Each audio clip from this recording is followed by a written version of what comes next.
Welcome back to the Sales Pulse. I'm Marla Koupal, and today we're diving into one of my favorite things: what is unsaid in sales conversations.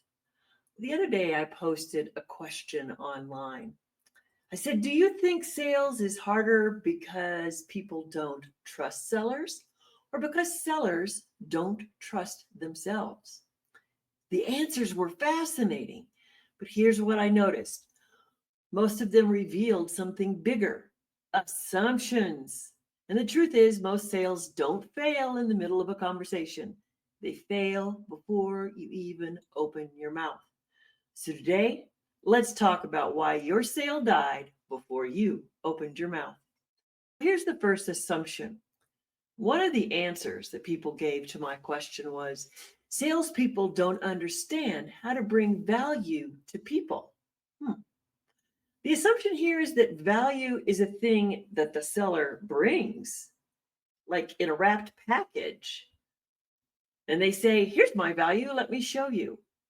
Value is not something that can be declared, it's discovered. It's the buyer who needs to share the value they seek. So you, as a seller, have to have great questions to unlock what the values are that the buyer's looking for. If you are a nutrition coach and you're just talking about calories and macros, but the buyer doesn't care about the numbers, they just want the energy to be able to play with their kids, then you don't have the right value that you're presenting. So never make an assumption about what your buyer wants. I usually wonder, how much time have they spent getting to know this buyer? So what helps us with communicating with people is to get out of that pitch, to leave it in the trash can. We want to learn from our buyer at every moment we can. If you're a seller and you're always assuming the value your buyer wants, that is your first mistake. Value is the buyer's to define. Don't let your assumptions block out your sales success. The second assumption that came up from that question I asked, they said many people don't know how to sell. Well, what's the assumption? The assumption is that selling is a checklist. You either know or you don't know what to ask. Like you learned lines for a play. But the truth is, selling isn't about performance. It's about fluency. It's about the ability you have to adapt mid-conversation and get off of your me focus into the seller focus. So here's where it gets tricky. Many sellers don't realize that they're already scripted. They think they're being conversational, but they're actually using tired, worn out lines. Like, if I could show you a way to save time, would you be interested? Or on a scale of 1 to 10, how ready are you to move forward? Or what would stop you from saying yes today? Those are setups for objections, but I talk about that in another conversation. When buyers hear these, this is what's happening. They're triggered. They already know you're not listening to them and that you're going through a formula, and they're going to be ready to tune out. Now compare that to real fluency. When a buyer says, I've tried 3 programs before and none of them worked, the script would tell you to handle an objection. But fluency says, what didn't work for you? And when a buyer says, I need to think about it, the scripted response is typically, what exactly do you need to think about? And fluency says, sure, what part do you want more clarity with? Do you feel the difference? One is robotic, the other is responsive and conversational. So it's not that people don't know how to sell. It's that too many people were taught selling as performance instead of conversation.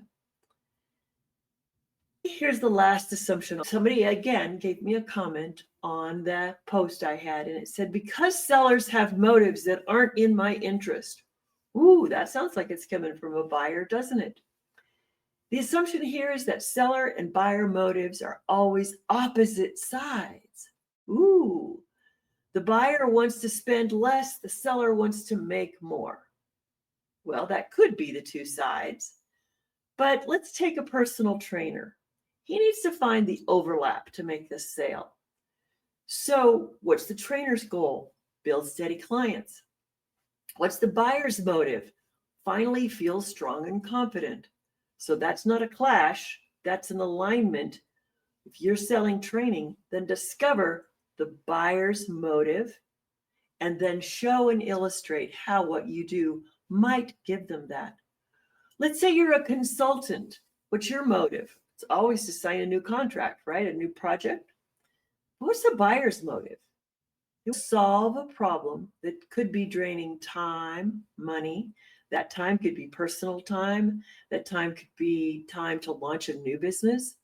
The money could be the investment money they want, or it could just be the freedom money they want. You don't know until you ask, but find the overlap for them and talk to the buyer, manage a conversation. The breakdown happens when sellers never slow down to look for where the overlap is in a conversation. The overlap is where you have the chance to come together and to get your motive and the buyer's motive, which is primary.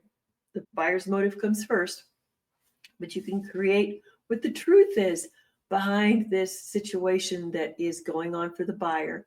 And there doesn't need to be a struggle. The struggle was seller's assumption. When you assume your motive and the buyer's motives are at odds, you just gave up the sale. Maybe opening your mouth wasn't a good idea at the time. So what are we taking away today? Behind every sales struggle is an assumption. It's that simple. The assumption that value is something you announce instead of discover. The assumption is that selling is a script instead of being fluent. And the assumption that motives are opposed instead of aligned is the third assumption that will kill a sale. So if you want to succeed, challenge your assumptions. Start listening to your conversations this week.